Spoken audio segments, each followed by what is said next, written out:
Direct from Fort Meade, Maryland, this is DINFOS Live. Hello and welcome to another exciting episode of DINFOS Live. I'm Major David J. Murphy, a DINFOS instructor and your host for today's program. On this month's episode, we're talking all about the military bands and their importance towards achieving commanders' objectives. Joining us to discuss the Air Force bands are the chiefs of the Air Force bands divisions, both outgoing and incoming. First off, I'd like to welcome to the stage Lieutenant Colonel Michael Mench. Welcome to the program, sir. Hey, thank you. And Jason Plosch. Welcome to the program, sir. Please have a seat. All right, gentlemen, thank you so much for joining us today. Of course, it's our pleasure. Before we get on with the program, I, of course, want to let everyone watching know that if they have any questions for our guests, to please leave them down in the comments below, and we might just read them on the air. All right, gentlemen, why don't we go ahead and get on with the program. First, why don't you go both tell me a little bit about yourself and your careers in both the military and the band. Sure. Gosh, I started playing trumpet around the 4th grade, maybe. And that got me through college. I got a degree in education and started teaching high school for a number of years. And then went and got a master's, taught a few more years of school, and saw an ad that they were looking for music directors and conductors in the Air Force. And I applied. And that was 1997, and was stationed at Lackland Air Force Base, D.C., Travis, Wright-Patt, Germany, and then the Pentagon. So it's been quite a great career. Indeed. Very similar trajectory through school and public school teaching, and then I enlisted into the Air Force as a airman, musician, trumpet player for 7 years at Wright-Patt. Very cool. And then someone planted the seed to perhaps pursue commissioning, and a very similar track in the Air Force band officer world through a handful of assignments, and just got back from PACAF at Yokota Air Base. And we'll replace Colonel Mench here in just a few weeks as the division chief. Okay, great. Well, let's get ahead and get started with I think what probably is the most important question, and I think important to those who are maybe outside the band community, is why does the military need a band? What do you provide as an asset to commanders? Yeah, that's of course the crux of all questions, right? Is why do we have bands? And I think it's a long answer. It's a traditional answer, but maybe what we can kind of talk about today is how do we use music as a communication tool to set the tone, to lay messaging on top, and have that settle a little more uniquely than any other way that public affairs can communicate with people. So bands, we have a tradition of honoring, inspiring, and connecting. We honor our nation. We honor those who have served. We honor, of course, our service and those serving by playing ceremonies or anthems or cocktail music, as it were, for dining events. We inspire patriotism around the world or around the country, and we inspire service, both for the Air Force and any other form of service for the government. And then we connect people in very unique ways that the military may not be able to connect directly with them. The bands offer a very low threat and flexible way to connect with people. So that's kind of how we're used in the military, both in a traditional sense as well as in a communication and information sense. Okay, great. And I'll add that part of the connect piece, especially in the United States, is that within a military installation, sometimes behind the fence, it's a little bit of a mystery what happens on an installation. And military bands, Air Force bands, are one of the few entities that are outside the gate. Much like perhaps like an air show or a static display. And it's another way for the uniform to be connected to the American public, especially in a day and age where there is a little bit less and less of a connection to the military than maybe in generations past. So that has really come to the fore, I would say, in the last 10 years or so. Yeah, absolutely. So talk to me a little bit about some of the actual functions that the military band provides some of the instances that you provided sort of services to the commander. What kind of functions have those included? Yeah, again, we have that internal traditional side, whether we're doing ceremonial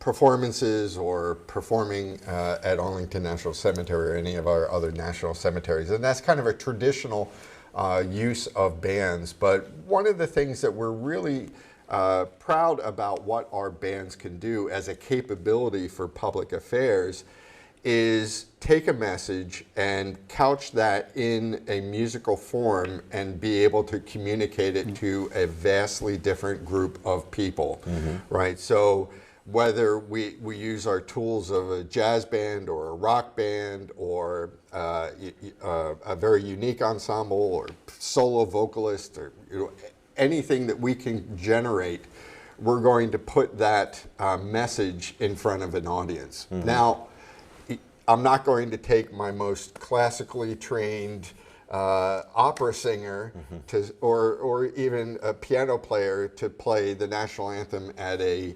NASCAR event, or my classical concert band, the Crown Jewel, ensemble, to play a national anthem at a NASCAR event.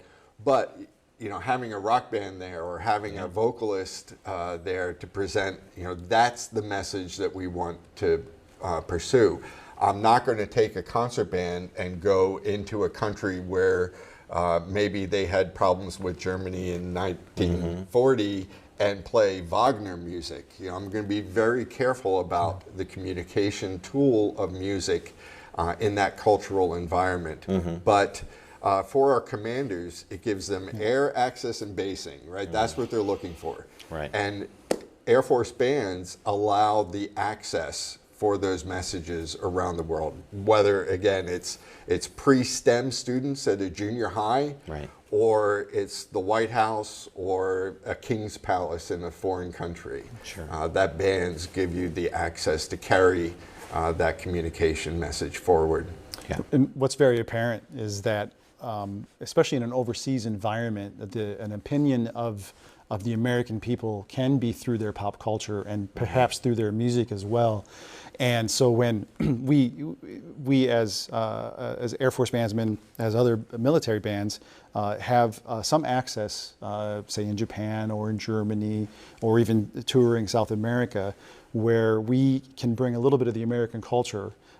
Sometimes the simplest things, such as an American, when we're in, say, the Philippines, it doesn't matter that we're an Air Force. They just see American military, but they see the Americans playing American music, and that is, by definition, already it's a connection, and using the power of music to do that.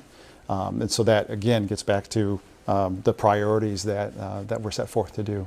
Let me give you another example of the way we can communicate and change and be very flexible in a split second. We were asked by the embassy in Belarus, and this is, back in 2013, 14. Wow.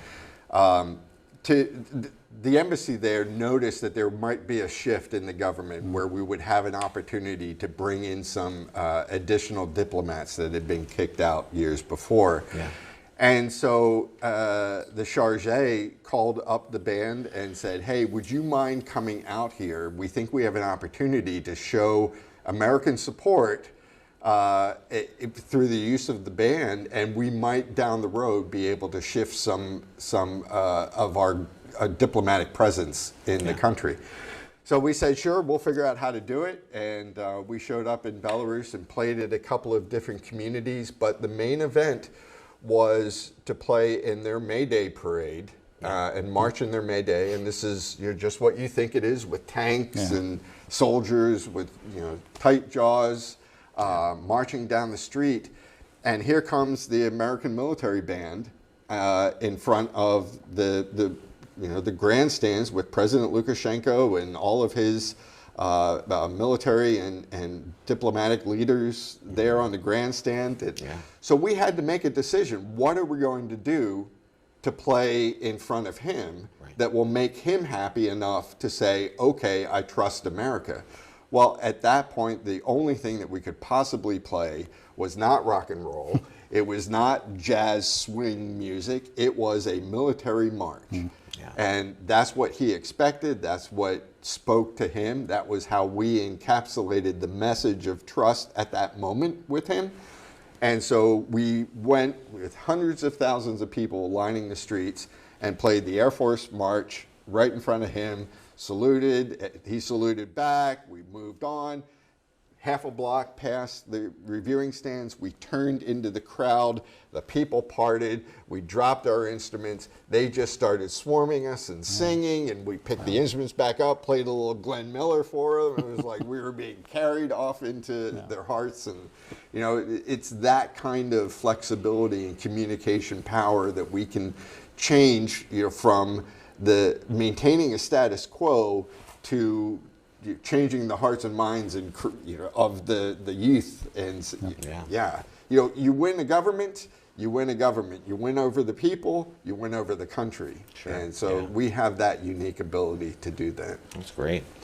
You know, public affairs and bands, obviously we have a pretty symbiotic relationship in many ways. And so talk to me about how bands can support public affairs actions and how public affairs professionals, many of which are probably watching, can use and leverage and utilize the band to help them succeed in their communication objectives. Yeah. Public affairs bands have, I think, definitely in my time in the Air Force, like you mentioned, the synergy has grown exponentially.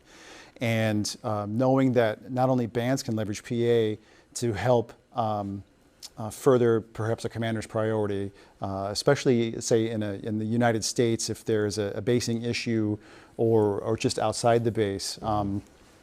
Certainly we are a small surgical strategic capability. We don't, there's not a band everywhere, but with enough planning, can get after a boss's priority, say, for perhaps like jet noise outside of a military base, Air Force base. Sometimes being able to work with the PA shop directly with enough lead time to set up say a concert or a thing where perhaps maybe the wing commander hasn't had to be able to have the relationship with the community, but this is, it sets the potential up so that they can meet and say, here's why, here's the why behind it, and how can we meet in the middle, perhaps change flight hours or times. And we've seen that happen.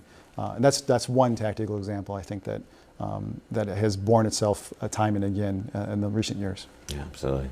Yeah, you know, I don't want to say that you know, we are the cause of change, but we can offer that platform to bring people together and use music, the right, you know, form and genre of music to get those people thinking the same on the same wavelength. It's kind of similar to why we sing in our houses of worship, right?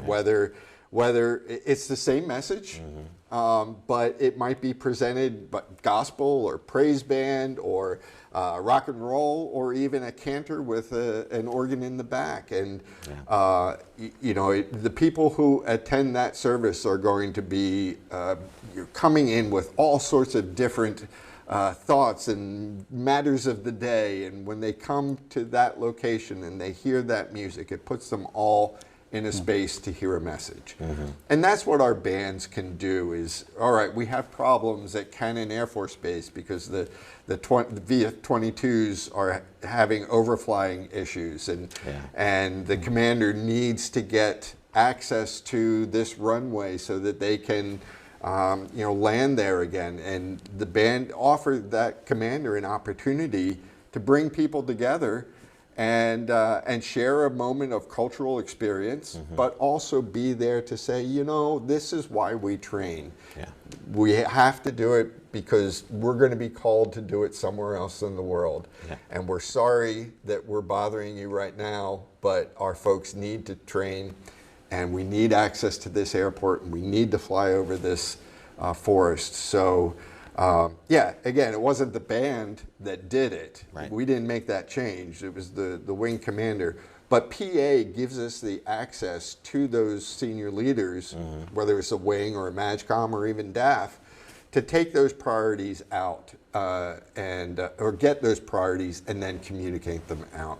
Another example, just recently, we've been struggling with recruiting efforts. Air Force, it looks, knock on wood, is going to meet their goals. Right. But a few months ago, the chief was very worried about it, and he sent a note through Public Affairs saying, we need to get on this and try to fix it. Sure. And so Public Affairs came to me and said, Mike, how are we going to do this? And so we started working with different detachments under the recruiting service and coordinating bands with them. Right. Case in point, sending a rock band to a NASCAR event.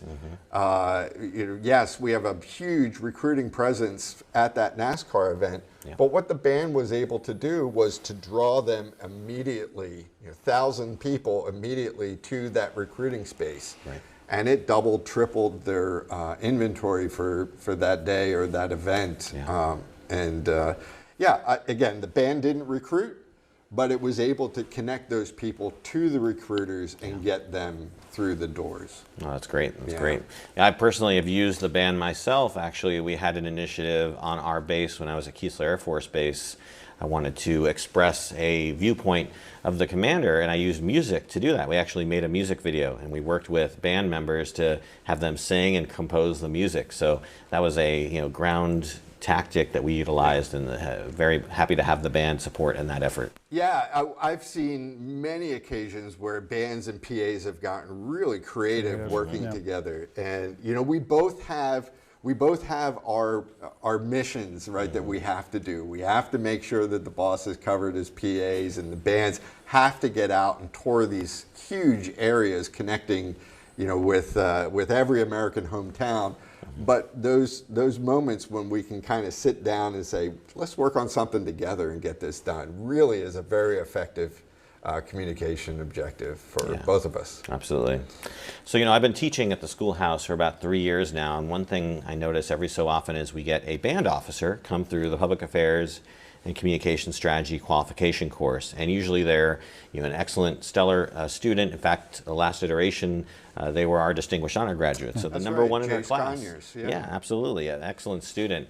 And so I'm curious then, why does the Air Force send its band officers through the Public Affairs training course here? What value does that bring to the band in the Air Force? Yeah, you went through that a couple of years ago. I did. I did the math, and it's been a little over 11 years since I went to, it was PAQC. Ah, yes, so, of course. A slightly different iteration, but and it was, I think it started, it was kind of an experiment at first. As the synergy grew between band and PA, that some younger band lieutenants came through, and it bore more fruit than anybody could have thought. Right. And so I think now about 85% of our officer corps has come through the schoolhouse. Right.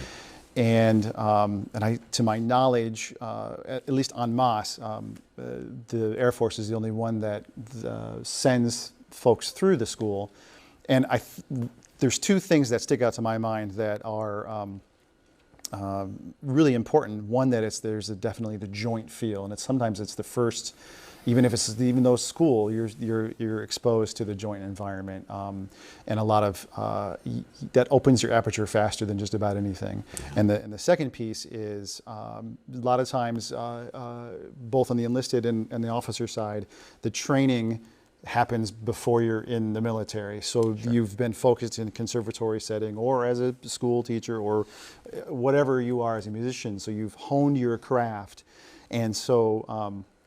Being able to come into the Air Force and then come to the schoolhouse, it gives you a greater sense of what the mission is and what the mission can be. And especially our younger officers, we're both a little bit older now, but our younger officers come back to a person coming back from the schoolhouse here and have lifelong, and I still have friends that I know, and some of them retired, but there are still a few that are still active, and we still stay in touch in the PA world, and it's only gotten better. Yeah, I think the Air Force is special in that public affairs itself, as an umbrella in the enterprise, sees bands as that communication capability, and so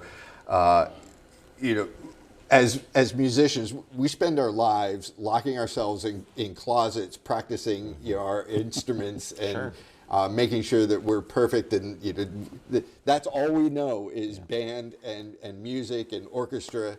And to come into the Air Force and experience what music does for the military around the world, we want them to break out of that education band mold very quickly. Right. And the best way to do that is to send them to the same qualifying course in the same enterprise of public affairs that everybody else goes to. And kudos to you and your team, because the iterations that have happened since the 11 years that Colonel Plosch has gone through have just been outstanding. That talking to Jay after he graduated from he had nothing but huge praise. I know in the past, some of our folks have gone, well, I don't even know why I'm here and this and that, but maybe that's also a credit to the type of officers that we're hiring these days too, who are open to the power of music and as a communication vehicle. Yeah, no, absolutely. I think it's very valuable for them to have that knowledge and experience that our PA officers do. Absolutely. So we've got a question from social media. Michael asks, how do you gather metrics that measure effectiveness of different military music objectives? So metrics, right? That's a big thing. We harp on that when we talk to our students about trying to figure out how do you evaluate the success of any given tactic, strategy, or objective, right? So how do you measure effectiveness? Yeah, boy, that has been the hardest thing since, we started banging garbage cans together. Is, how can we prove that this is bringing people together? How can we prove that this is, the military is all about the battle damage effects, right? What are the metrics of the effects of this weapon system? Right. Even in the commercial world, their metrics rely on the money to sustain themselves. Yeah. What are the metrics that we can use to help the military know? And that's I'm rewording it 100 times. That's the question he asked. Yeah. I would love to know the answer. Yeah. How many times can I count smiles on people's face and then show it to a 4-star and say, see what I did for you? That's right. Yeah. But, and I'll let you answer in a sec, but there is a wonderful group of people in the Army up at West Point. And they are part of West Point as well as part of the Army Band up at West Point. The West Point Army Music Research Center or something like that. And they are tied into all of the research aspects, not just at the academy, but around the country, and have been looking into these types of things to see if they can't get an answer. And, hopefully at some point we'll have a reasonable idea that we can prove. And we already know, without a doubt, that listening to music changes the brain waves in people's minds, right? Sure.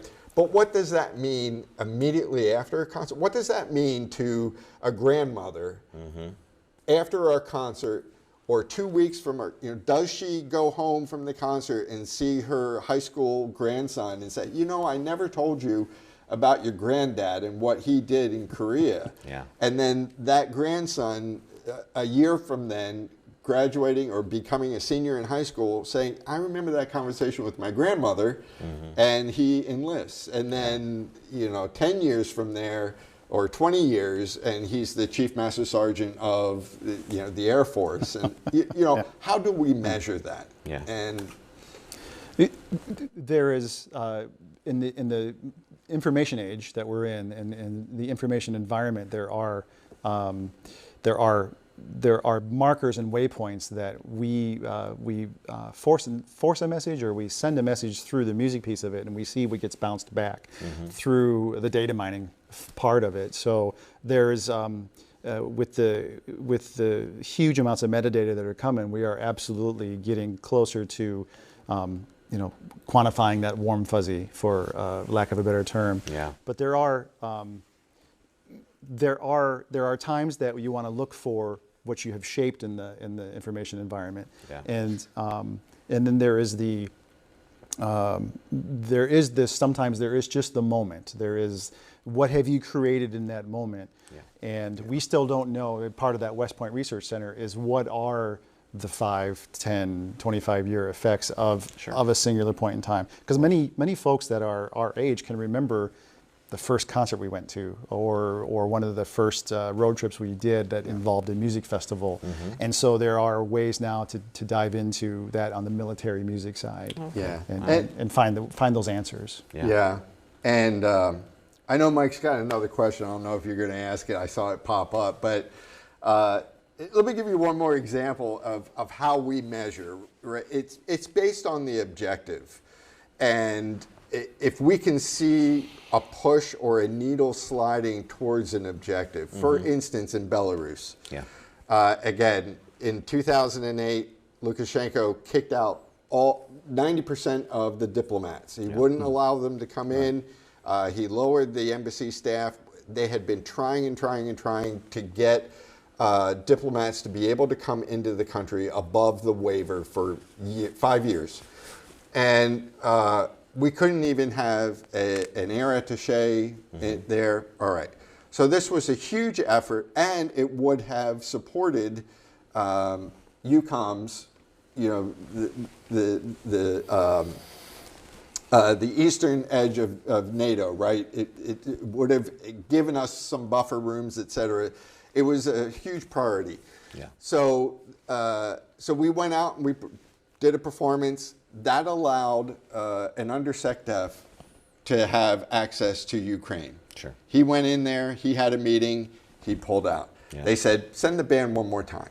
Band went the next year. Came back out, that undersecretary went in with an army military attaché. Military attaché stayed. It wasn't the band that did it. It wasn't the band that made that effect happen. It was all of the power of government to make that happen. The band was just there to set the tone. We don't know how many or how much that NASCAR event in Daytona affected the recruiting goals for the recruiters, but we know that it at least set the path forward to connect people with the recruiters. And there are cases like that all the time. What were we able to do with the band? Another case, one more case. Sorry, Mike. No, it's okay. You'll get this question asked. So 2014, 15, the Air Force and joint planners in EUCOM were trying to figure out a way to build a bridge into Ukraine and train with their militaries. And the Air Force specifically, the Air Force A5, the Air Staff planners, were trying to set up an air exercise. And every time they'd go and have meetings, the Ukrainians would be very friendly, but it was like building a relationship over and over. So in early 2016, the A5 colonel came over to, I remember distinctly, came over to the band and said, we need you to sustain this relationship, because every time I go back, they forget who I am. So I just want you to go into Ukraine every 6 months, every 3 times a year. Just go into Ukraine, do a few concerts, play at the with the military band there. And so we started doing that. And he was sending in doctors and all of these other low-cost opportunities to sustain relationships. And finally, I think it was either the end of 2016 or 17 when we finally had our first air exercise with Ukraine. Again, it wasn't the band that did it. I'm not going to take credit for that at all. But we were enabled that relationship to be sustained and eventually get to the point where the planners were able to have that air exercise, which is, that military cooperation that we established back in 16 and 17 is still, proving useful today. So, yeah, it's very hard to manage. Here in the United States, It's so hard for us. We say, oh, we're going to go play at HBCUs, and we're going to, have an initiative to do that. Historical black colleges and university, right? Exactly. Thank you. And, we might go and play and then forget about them for 4 years. And, we've missed that sustainable relationship. Right. Sure. So we have to be very careful about, going back and continuing to develop relationships. Right. With people. So it sounds like the band supplies a somewhat intangible but real effect that can be led to in helping achieve effects. We have a question from another Michael from social media, which I think lends itself to exactly what you're talking about, because you've mentioned obviously qualitative data. So they're asking here, how do you translate the value into, of course, concrete numbers that a band's presence has been effective? And I think that's a challenge not only for the band, but any sort of PA office that's trying to generate results and impacts from any community engagement, because you go out to the community and you have to be able to evaluate how they reacted to your presence, right? So is there any way that you have figured out to measure with concrete numbers that you can report up to leadership, say, we did this thing and it had this concrete numerical impact on the public we were trying to reach? So yes and no. The concrete numerical piece of it, you can do a cost per audience member or gallons of fuel spent per XYZ, which is useful as a data point. But it's usually and we know in the information environment that what we're looking for is much more squishy. And again, in the last 15 years, really, we measure a lot of things out of social media. Sure. Print news is a little bit, certainly has its competition with the social media world. A case in example is the PACAF ban just recently in Mongolia, Ulaanbaatar, next to the Russian border, working through the embassy and PACAF priorities with their planners, and the Air Force band, a small 7 or 8 piece, like a popular music group, performing with Mongolian artists. It was in a studio similar to this with plenty of technology. Mm-hmm. And that's how, in a very pro-Russian town, there's Americans playing American music, and so the social media, first of all, was a spike compared to what the normal heartbeat was, and it was a spike in positive. Americans have hearts. I had no idea that Americans were so cool, something along those lines. Okay. I don't know how much more concrete you can get. Now that is just a blip in time and another data point, but it starts to coagulate together that when you shape the information environment like that through music, that you can start pulling in numbers. Now we're not, it's hard to sustain. It's almost like a post going viral. Sure. As soon as you try to make something go viral, it doesn't. Yeah. But you can pull those elements in so that you are giving yourself the best chance each time. Yeah, absolutely. Yeah, and I hope at some point, we'll get to a place where large data models will allow us to do immediate translations around the world, sure. or pick up habits and spending habits here in the country. I don't want people to think that the military is getting a little. So this is just Mike Mench, not Lieutenant Colonel in any way. Right. But look at the data trends after a performance and be able to give us something. But right now it's not. Even in Mongolia or Tajikistan or Chile, we're relying on the embassies, to translate some of those social media posts to show that, there was a 97% increase in positive comments versus the 90% negative comments that had been going on prior to our performance. Sure.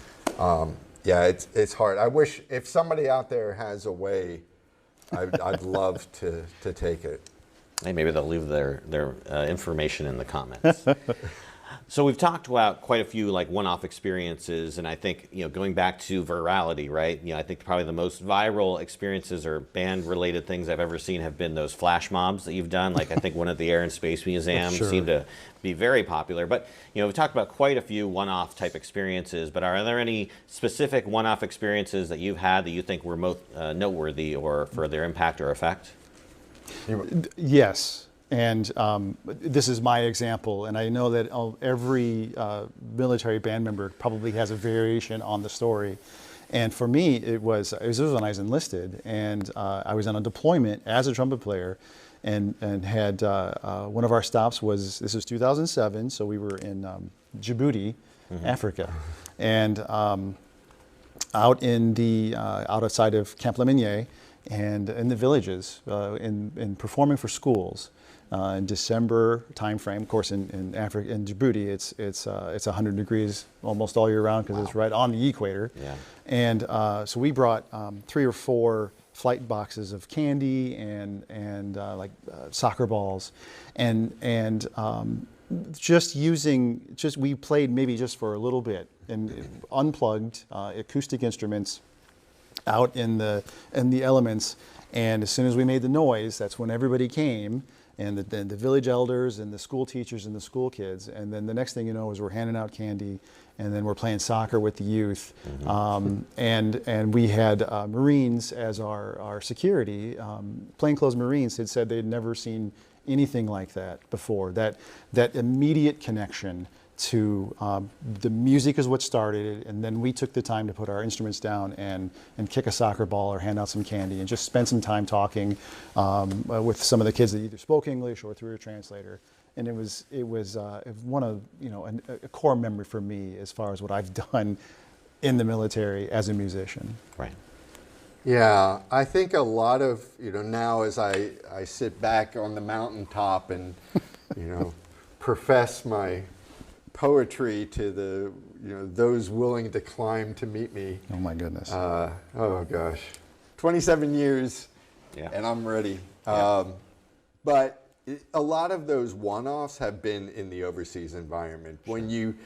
When you have the ability to take a bubble of American culture and drop it where it doesn't always, you know, belong or have a footing, or you know, it means so much to different people. Right. And so those connections that have always caught me kind of off guard, of the surprise of, oh, you're an American here, thank you for coming to our country, whether it was in Haiti or Colombia or the Republic of Georgia, or of course Belarus, and you know, a 7-hour concert that we had with Colombian Marine musicians in Colombia with 700 Marine students and some dignitaries, and it just went on all night long. And then the next day we go up into the mountains, and the mayor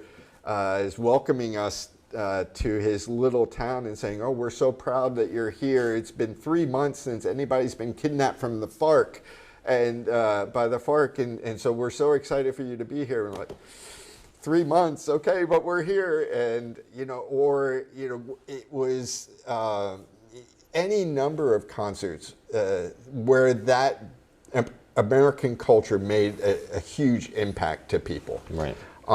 But the one that really stands out for me, you know, as we were talking, military, or especially band commanders, maybe just myself, I came into this job wanting to conduct the world's greatest music with the best musicians possible, and just have that opportunity. As a high school band director, you know, it felt like legalized child abuse, where I had to get those kids to play the music the way I wanted to have to be able to conduct it, because I was the conductor. And right. I came into the military, and now I'm conducting that music, and I don't have to teach them F sharp or F natural, and sure. And you know, they're just playing it, and so, oh, I'm the greatest thing ever. And about 9 months into me feeling that way and all pompous and everything, and finally having the best job in the world, I get asked to accompany a ceremonial band from Lackland Air Force Base up to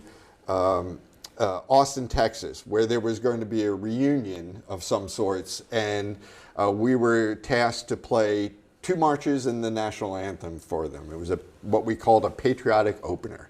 Okay. Wow. And it was a Saturday morning. I was going to giving out free time. I was it's an hour and a bit up the bus up to Austin, and so we're riding up on the bus, and the director of operations said, "Hey, before we left, they called and said, they'd like you to play a little bit more than just 2 marches and the anthem." I'm like, no, 2 marches and anthem, and let's get out of here. Right. I've got to mow the lawn. So we get up there. We get there a little bit early, and the band's getting things ready, pulling their instruments off of the bus, and it was really a very nondescript hotel on the outskirts of Austin, and so I walk into the lobby, and they have pictures of the reunion group hanging and displayed in the lobby. And so I start looking at it, and I'm not a military historian, I'm not a World War II historian, but I'm recognizing as I look from photo to photo to photo that these men are suffering. And as I'm reading captions, a word does spark, a reference to maybe a movie or something and it was the Bataan Death March survivors. And this was a national reunion for the Death March survivors. And then it kind of clicked on me that, it's not about me being disadvantaged for a Saturday afternoon to have to come up here and play for them. Yeah. It's that I have the opportunity to thank them for their service and show them that the service who is active today still is thinking about them and would not be able to do what we do if it wasn't for them. Yeah. So we played a few more marches for them and gave them, the rousing salute that they deserved, and they were extremely appreciative, and it changed my life, after that, and how I use music to connect with people and why music exists to connect. And it's no longer ever about me or the greatness of the musicians. It's how can we showcase through the music that we're presenting to you that everybody who wears this uniform or one that looks like mine is this amazing and has this much sacrifice and dedication to give back to their country and their service. So it changed that's the one that I will never forget. Okay, great. Well, thank you for sharing that story. Appreciate that. Yeah. Well, we've got another question from one of our Michaels, which from social media. So, Michael, thank you for all the questions. I appreciate it. How important do you think it will be for military bands to leverage social media to support communication objectives in the future? So, obviously, bands are leveraging social media now, but where do you see social media playing a role for bands in the future going forward? You got this? Yes, sir. It's part and parcel with how social media ebbs and flows, and I think both the band world and the PA world, all services tiptoed and went through the kiddie pool into social media, and then quickly just jumped in the deep end and with the information that just flows. Yeah. And I think that we will continue to use social media through. To amplify bosses' priorities, or to again to shape an environment of information, or something that perhaps is going to be on the virtual side of the house, like you talked about the flash mobs. That's a thing that has kind of gone away in the last 5 or 6 years as far as the popularity. But the next thing is coming, and I think. And I feel like that Air Force bands and military bands are much less apprehensive to try the next thing, whether it's now it's the shorter bites or a reel where it's a 15-second bite versus a 55-minute PBS style concert that we might have grown up with, and there's a lot more flexibility and a lot more appetite to break a few eggs and see if it works. And if not, then adjust fires and try again. Yeah. I'd say that, considering the overall popularity of music in social media and short form vertical video, it's you're ripe for being able to leverage and take advantage of those platforms to quickly accelerate the music mission of the Air Force and the military. Yeah, or at least provide music for, again, as we've been discussing this hour, is music as a platform for the delivery of something else. Absolutely. So, yeah, I've been a slow adopter, but now I find myself, on an early Saturday morning, waking up with the dogs at 4:30 and it being 9 o'clock, and I'm still flipping through because it's caught me, darn it. But I think there is still a place for the long form art that we do at both as public affairs and musicians. You cannot tell me that if somebody comes to one of our concerts and I present the music in such a way that it every piece presents itself because of everything that happened prior, and the only thing that could possibly happen is the next piece, and that story is told, people are going to enjoy it. Yeah. And they're going to come away with it moved so much more than a flip. Right. But not everybody is going to be able to see Taylor Swift. Yeah. Not everybody is going to want to go see Taylor Swift. They'd be highly entertained if they did. Right. But maybe they'll catch her in a flip here and there. So we need to be in that space as well. Not an endorsement necessarily for Taylor Swift. Thank you. Okay. You should have caught me. Usually it's Aerosmith. Sure. Okay. Yeah. Excuse me. Obviously our band members are hired and their primary skill is playing the instrument, but do they do other things and additional duties in addition to playing the instrument for the band? Yeah, I think they're like at most other career fields, especially in the Air Force. Typically we're not infantrymen first, or that kind of thing that Marines and other services might be, but we have collateral responsibilities, and depending on their positions and ranks and developments, they may have opportunities for developmental special duties or any AFSC deployments. So you just got done with a language gentleman, and he did really well. The piggybacking on what Colonel said was we are self-contained. The Air Force finds value in us being a primary duty as an airman musician.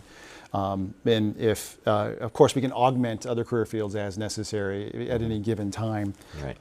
But our specialty, and we're trained to our specialty as musicians. Yeah. And the volunteering, as we were talking about, for developmental duties, or we have had some folks that have been military training instructors at basic military training.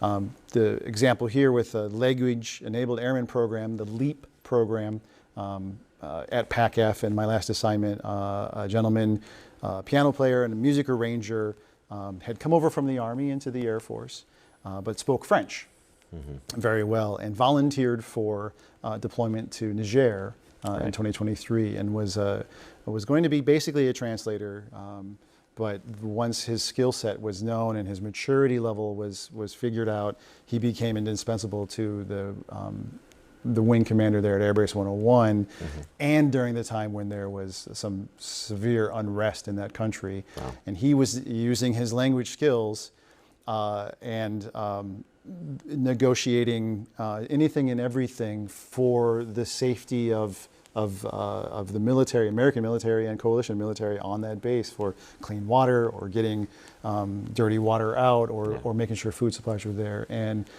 never would have dreamt in a million years when he did that deployment that he would be pushed to the brink, but it made him a better airman for it, and brings that experience back into our career field and in the Air Force as a whole as a different person. Yeah.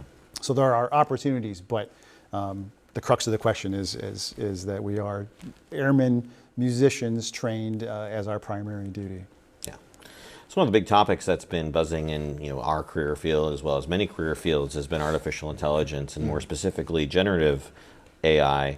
Now, I know you can't speak to the policies and whatnot; those are constantly being developed and worked on. But just generally speaking, where do you think AI sits with regard to communication, and specifically as it relates to band? Do you think there's any sort of potential there for its use, or maybe it shouldn't be part of what you're doing? What are your thoughts on that?